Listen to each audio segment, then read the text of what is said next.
To my brothers and sisters in Islam, As-salamu alaykum. To get started, launch the Apple Watch application on your iPhone and click the Face Gallery option at the bottom. You will be met with this view where you can select the lunar calendar watch face right at the top under the new watch faces category, and underneath the calendar you can select, obviously in our case we have to select Islamic. Just click the add button and it should be available on your watch right after that.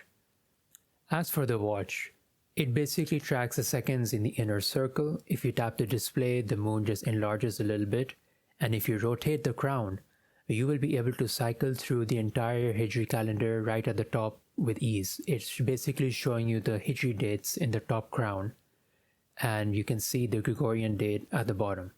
And it's very convenient. Tap the crown and it will return back to default settings. And that's a brief tutorial of how you can get the Hijri calendar on your Apple Watch.